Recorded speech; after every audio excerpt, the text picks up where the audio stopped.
ಮಂತ್ರಾಲಯದ ರಾಯರ ಮಠದಲ್ಲಿ ಗುರು ಸಾರ್ವಭೌಮ ರಾಘವೇಂದ್ರ ಸ್ವಾಮಿಗಳ 354ನೇ ಆರಾಧನಾ ಮಹೋತ್ಸವ ಪ್ರಯುಕ್ತ ಉತ್ತರಾರಾಧನೆ ಸಂಭ್ರಮದಿಂದ ಸಂಪನ್ನವಾಗಿ ನಡೆಯಿತು. ಸಪ್ತರಾತ್ರೋತ್ಸವದ ಮುಖ್ಯ 3 ದಿನಗಳ ಸಂಭ್ರಮಕ್ಕೆ ತೆರೆ ಬಿದ್ದಿದ್ದು ಆಗಸ್ಟ್ 14ರವರೆಗೂ ಸಪ್ತರಾತ್ರೋತ್ಸವ ಮುಂದುವರಿಯಲಿದೆ. ಧಾರ್ಮಿಕ ಸಾಂಸ್ಕೃತಿಕ ಕಾರ್ಯಕ್ರಮಗಳು ಮೇಳೈಸಲಿವೆ. ಹಾಗಿದ್ರೆ ಹೇಗಿತ್ತು ಈ 3 ದಿನಗಳ ರಾಯರ ಆರಾಧನಾ ಮಹೋತ್ಸವದ ವೈಭವ ಅನ್ನೋದನ್ನ ತೋರಿಸ್ತೀವಿ ನೋಡಿ.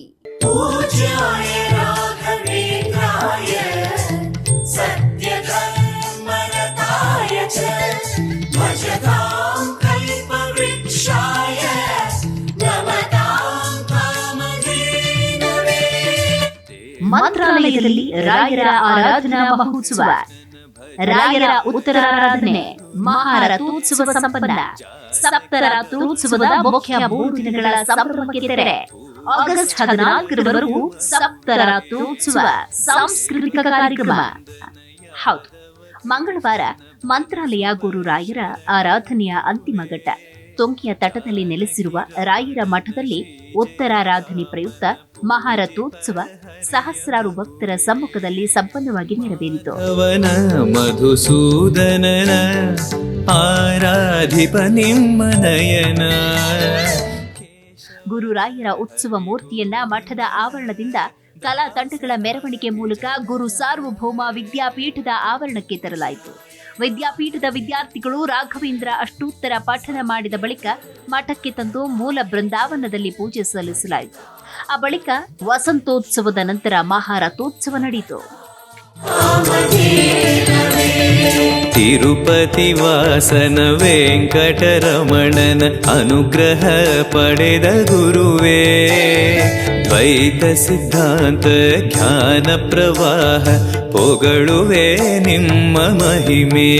ಇನ್ನು ಈ ವೇಳೆ ನೆರೆದಿದ್ದ ಭಕ್ತರನ್ನ ಉದ್ದೇಶಿಸಿ ಆಶೀರ್ವಚನ ನೀಡಿದ ಮಠದ ಪೀಠಾಧಿಪತಿ ಸುಬುಧೇಂದ್ರ ತೀರ್ಥರು ಮಾತನಾಡಿ, ಆರಾಧನಾ ಮಹೋತ್ಸವದ ಉತ್ತರಾರಾಧನೆ ಸಮಯದಲ್ಲಿ ಭಕ್ತರ ಸೇವೆ ಮೆಚ್ಚಿ ಗುರುರಾಯರು ಆನಂದದಿಂದ ಮಹಾರಥದಲ್ಲಿ ವಿರಾಜಮಾನರಾಗಿ ಹರಸಿದ್ದಾರೆ ಎಂದರು. ಸನಾತನ ಹಿಂದೂ ಧರ್ಮವೇ ಶ್ರೇಷ್ಠ, ದೇಶ ಮೊದಲು, ದೇಶದ ರಕ್ಷಣೆ ಮೊದಲು. ಹಾಗಾಗಿ ನಾವೆಲ್ಲರೂ ದೇಶದ ರಕ್ಷಣೆಗೆ ಬದ್ಧರಾಗಿರಬೇಕು ಅಂತ ಶ್ರೀಗಳು ಕರೆ ಕೊಟ್ಟಿದ್ದಾರೆ. ಸನಾತನ ಹಿಂದೂ ಧರ್ಮ ಶ್ರೇಷ್ಠವಾಗಿದ್ದು ಧರ್ಮ ರಕ್ಷಣೆಗೆ ಪಣ ತೊಡಿ ಅಂತ ಕರೆ ಕೊಟ್ಟಿದ್ದಾರೆ. ಅತ್ಯಂತ ಶ್ರೇಷ್ಠವಾಗಿರತಕ್ಕಂತಹ ಧರ್ಮ ನಮ್ಮ ಸನಾತನ ಹಿಂದೂ ಧರ್ಮ. ಈ ಧರ್ಮಕ್ಕೆ ಸಮಾನವಾಗಿರತಕ್ಕಂತಹ ಧರ್ಮ ಮತ್ತೊಂದಿಲ್ಲ. ಈ ಧರ್ಮಕ್ಕೆ ಮಿಗಿಲಾದಂತಹದ್ದು, ಈ ಧರ್ಮಕ್ಕಿಂತ ಶ್ರೇಷ್ಠವಾದಂತಹ ಧರ್ಮ ಇಲ್ಲವೇ ಇಲ್ಲ.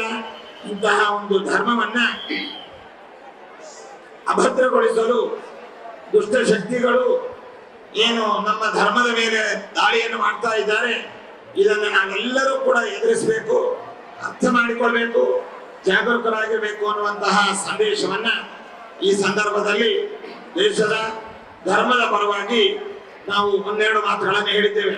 ಆ ಬಳಿಕ ಮೂಲ ರಾಮದೇವರಿಗೆ, ಪ್ರಹ್ಲಾದ ರಾಜರಿಗೆ, ರಾಘವೇಂದ್ರ ಸ್ವಾಮಿಗಳಿಗೆ ಪೂಜೆ ಸಲ್ಲಿಸಿ ಮಹಾರಥೋತ್ಸವವನ್ನ ಎಳೆಯಲಾಯಿತು. ಈ ವೇಳೆ ಹೆಲಿಕಾಪ್ಟರ್ ಮೂಲಕ ರಥಕ್ಕೆ ಶ್ರೀಗಳು ಪುಷ್ಪ ವೃಷ್ಟಿ ಮಾಡಿದ್ರು.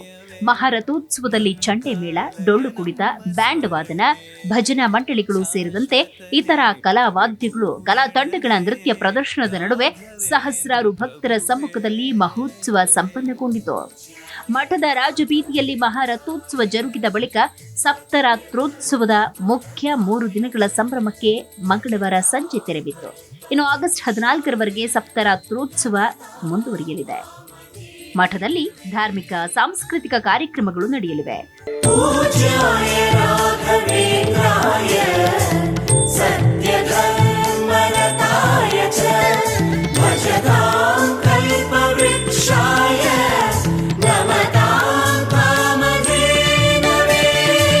ಚಂದ್ರು ನಾಯ್ಕ್, ಜಿ ಕನ್ನಡ ನ್ಯೂಸ್, ಮಂತ್ರಾಲಯ.